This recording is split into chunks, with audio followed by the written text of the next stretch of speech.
Hi, everyone, and welcome to the KX Country Clubhouse. I am Toff with the guitar shredding Lindsay Ell. Good morning. Hello there. Good morning. It's so good to see you. It's been forever, Toff. You know what? I'm so grateful to see a human face. Honestly, you know what? I was thinking, the last time this Calgarian walked through the doors at KX 94.7, it seems like forever. I mean, I was going through the office this morning. I don't know if you can see this. This is the first time. Yeah, look at that thing. Hey! That was 3 years ago. Honestly, man, and Lindsay, it's been a treat, Lindsay, just to watch your career explode over the years. Honestly, it's been a lot of fun to watch. I know you're busy. You've got the second album. We're going to talk about that in a moment, but I want to talk about you as a person first. You've achieved what most artists aspire to do their entire career. And you're such a positive driven person with exceptional work ethic. I mean, second to none. Where do you get those traits from? For sure, my parents, they raised me to just know that hard work never gets underlooked. I have the most incredible parents and older brother, and they just had such a supportive environment growing up, and I just always knew that I could do anything if I put my mind to it. Like truly, if I put my mind to something, I'll figure it out.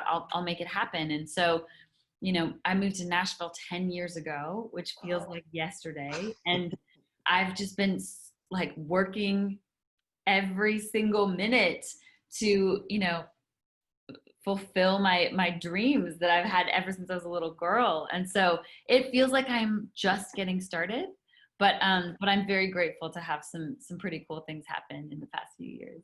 Well, honestly, you're an inspiration to a lot of people, and especially with the new album coming out. I mean, honestly, Lindsay, I saw this from People magazine come out. It's kind of wanky there with the thing, but for people who haven't seen this, by all means, pick it up. Shame has no power. Strong words, and what you've done with this album and the message behind it is short of extraordinary. It's unbelievable. Thank you. Let's talk about the album a bit. Heart Theory drops August 14th. It does. It's so exciting. As a matter of fact, we're doing a KX New Music Weekend that coincides with the album dropping, so we're really excited about that. That's amazing. Thank you so much. Oh man, it's our pleasure. Like I always say to the artists, just keep it coming, all right? We need you guys. We love you guys. Done and done. The first single, Want Me Back, with Kane Brown co-wrote. Tell us a bit about that. I'm so excited about this song. This is the first song Kane and I ever wrote together. We wrote it with our friends Matt and Lindsay Rums in Nashville. And I walked into the writing room that day and Kane was like, Lindsay, I want to write a song for the women. And I'm like, Kane, you're preaching to the choir. Done. And this is actually Kane's first outside cut as an artist, which is really exciting. And I'm honored to have that. And we really just wanted to write a song about like stepping into your own inner power again, like finding that newfound confidence and that is within all of us. Just sometimes we lose sight of it for whatever reason throughout life. And so I think it's just a song that you can really kind of connect with that thing inside of you again. And it's so cool to see the initial reaction to the song. Like I've had so many girls reach out and be like, I wish I could send this song to my boyfriend from high school. And it's been fun. Well, that's the inspiration behind your inspiration to so many people. Is there anything behind the capital A in Want? Yes. Okay. So everything about this project has been so fun to put together. I just have really gotten like deeper levels creatively with every aspect of it. And so when you look at the track listing of the record, there's a hidden message with all of the capital letters. Really? Interesting. Yeah. Okay, well, I'll get to the way the tracks are listed on the album, on the record, but I also wanted to talk about your collab with Tucker Beathard, who has the hardest last name to pronounce in the industry. I know. But sorry. Difficult. No, Tucker's been so sweet, and he asked me to play on his song "Faithful" with him. I'm such a fan of that song, and have seen him play it live. And so we wanted to do a cool version together. And so I was just grateful that he asked me to be a part of that. Yeah, I saw the video. Very, very powerful, very moving. Really, really good stuff. Okay, so back to the album. The album explores the 7 stages of grief, which kind of ties into everything that you're, releasing and after holding back all these years. Yeah. So incredible idea, like outside the box, like, wow. Whose idea was to put every song in that order? Like, how did all that kind of come about? It was definitely mine. I was about halfway through writing this record when I realized I'm writing these songs in order of how I'm feeling them right now. And how cool would it be to write an album around the 7 stages of grief? Now, the 7 stages of grief is just one way to articulate the process of how we as human beings move through these transformative times of our lives. And transformative times can be anything from getting out of a breakup to losing a loved one, to losing a job, to going through a global pandemic. I mean, we go through moments of transformation throughout our lives constantly. And the 7 stages of grief is just one way of saying you need to feel a bunch of different emotions before you can fully process and move on and let go from something like that. And start healing. And start healing. And so I was like, how cool would it be to write a record in order from track 1 of the first stage being shock, through shock, denial, anger, all of them in order to track 12 being in the last stage of grief of acceptance. And you can see the full arc of the record. And so that's what I did. And you can hear, when you listen to the record top to bottom, you can hear me slowly unravel. That's, you know what, it's unbelievable how you've done this. Have you ever thought about being a life coach? Hey, I love all that stuff. I'm a nerd about it. That's what I read for fun. And so maybe I can just marry a life coach, and then we can, that could be my side hustle. That's funny. Okay, I wanted to talk about your foundation, the Make You movement, and the song Make You that ties into it. Can you tell us a bit about that, please? Yes. So Make You is the first song I've released about my story as a little girl.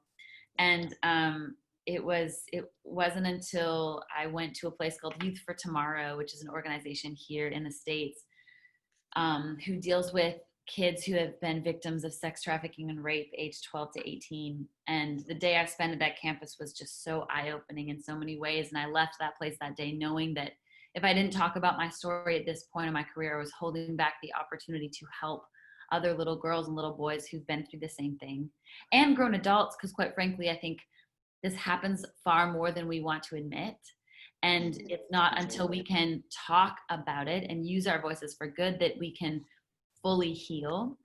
And so I decided to write the song Make You with my good friend Brandy Clark. And I launched my own foundation as a result from the song, because I feel like it's so important for me to put my money where my mouth is if I really, really feel something. And so the Make You movement focuses on disenfranchised youth, specifically survivors of sexual violence and domestic abuse. And I just want to help survivors know that they're not alone. Outstanding. 2 thumbs way up, honestly. So cool, Lindsay. Something a little bit more on the lighter side. Let's talk about your YouTube channel. What is it? Living Well with Ell. Living Well. So I started Living Well. I love it. Oh my gosh, it's so crazy. I don't know where my brain goes sometimes, but I started Living Well at the beginning of quarantine because, one, I thought I was going to lose it not being able to play shows. Yeah, like a lot of people, I know. A long time. And the news cycle was just so heavy. Every time you turn on the news, it was just like a lot. It was a lot going on. Oh, and so I was like, I want to focus on the few positive news stories that are out there and talk about that. And so I started Living Well as just like a way to be positive and talk to some of my friends and interview them about what's going good in their quarantine and talk about positive news. And since then, I've grown it. It's still all about positivity, but I've grown it into the direction where I can talk about, my foundation, the Make You movement, and bring on. I'm really passionate about what they're doing and things that I'm really passionate about to hopefully do a lot of good from it too. So I'm excited. The whole brand will grow. It's really cool. It's funny. I just saw, like, at the beginning, you hold this sign, the Living Well, and you just whip it around this thing. It's so cheesy. The artist I saw you have one of the interviews with was Carly Pierce. It was so good. Thank you. So yeah, Carly's a good friend of mine. She's so sweet, and I just love her to death. And she is in the process of recording some epic new music. She just had her second #1, and so I'm so proud of her. She was the last artist I saw live here in Canada, in Toronto, just before the pandemic, and she was awesome. Amazing. Well, let's talk about quickly. I don't want to hold you up. I know you're busy.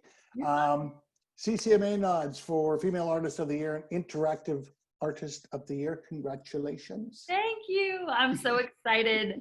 I love the CCMA so much. I mean, that has been the award show that has grown up with me, you know, and it's always just so surreal and such an honor to be nominated and a part of these shows and a part of the events. And so it's going to be a little bit different this year, granted everything going on, but I'm so happy that we can still have it. We're so looking forward to having you here. It was supposed to be in Hamilton this year. Like, I know, it's so sad, but yeah, exactly. We'll have it next year. Don't worry.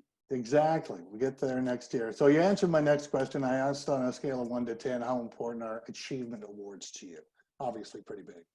Yeah, I mean, they mean a lot as far as like moving forward in your career. It's a lot more of like a perception thing versus, you know, award shows are just handing out awards, but it means so much from a, you know, even validation standpoint of like, we work so hard sometimes and put our heads down and go. And award shows are sometimes this nice spot where you can pick your head up and be like, oh yeah, okay.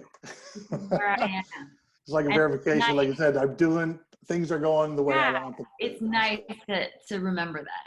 Of all the special moments you've had since you started 10 years ago, moving to Nashville, everything that's gone on, one of the things, the moments that I remember you, I think it was the ACM Awards, and you were with Luke Bryan, What Makes You Country, and you come down this aisle and you are shredding the guitar wearing like an Elvis Cleary suit. I will never forget that. I want to ask you, what is Lindsay Ell's best day/moment ever of your career to this point? There's been so many incredible moments. Yeah, that moment was awesome. It was the top of the CMA Awards, and I'd never been a part of a show opener before. Like for an award show of that size, and standing backstage before the CMA Awards, it's like rocking, man. Like everybody's running around, you're practicing distance, you have like everybody's management team, and it's just like, okay, this is a lot. And then at the countdown, and then 60 seconds, and 30 seconds, and being part of the opening piece is just, it's really intense and so incredible as well. So that was amazing. I also got to play at the NFL draft when it was in Nashville. Saw that. That was so cool. It was the biggest crowd I've ever played in front of. It was 200,000 people. And I remember walking out on stage. You couldn't even see the back of the crowd because it went so far. There was like 4 stage delays down Broadway in Nashville. And it's just like such an exhilarating feeling playing for that many people. And, you know, it was NFL draft. It was so exciting. And so it was a really good day. Do you follow a particular NFL team, Lindsay? Yeah, the Minnesota Vikings. Are you serious? Oh yeah, because my brother was a huge Vikings fan growing up. He loved Randy Moss growing up. And so he would always just have Vikings games. I mean, obviously Stampeders on Blue and True. I got that, CFL, that's right. Yes, exactly. And then, yeah, the Vikings. Sean would always be just watching Vikings games. And so I just became a fan through him because that's the only team he watched. That's I'm from Northwest Ontario, border of Minnesota. I've been a Vikings fan since this high, and that's a long time ago. Fran Tarkington, like you said, Randy Moss, all the others. So we're diehard Viking fans up here. I love it. Well, we can meet there for sure. All right. Speaking of Calgary, I'll get you out of here in this one. The Flames are in the NHL playoffs. How are they going to do, man? They are going to do incredibly. I'm so proud of my Flames. I mean, I will be a Blue and True fan with the Flames as well. Moving from a hockey town to a hockey town is like, it's awesome because you have cities who are just so passionate about hockey, which is so oh my gosh, I know. But it is difficult. When the Flames play the Preds, I still cheer for the Flames. I mean, I'm a hometown girl, and I will always be loyal. And so they're going to do amazing. Go Flames, go! Go Flames, go! All right, Lindsay, thank you for doing this. I really appreciate it. Good luck with the new album, Heart Theory. I know it's going to be a smash. Thank you so much for having me. Awesome. And Heart Theory drops August 14th. And make sure you be listening, everybody, for the KX 94.7 New Music Weekend to score your own copy. Thank you, Lindsay.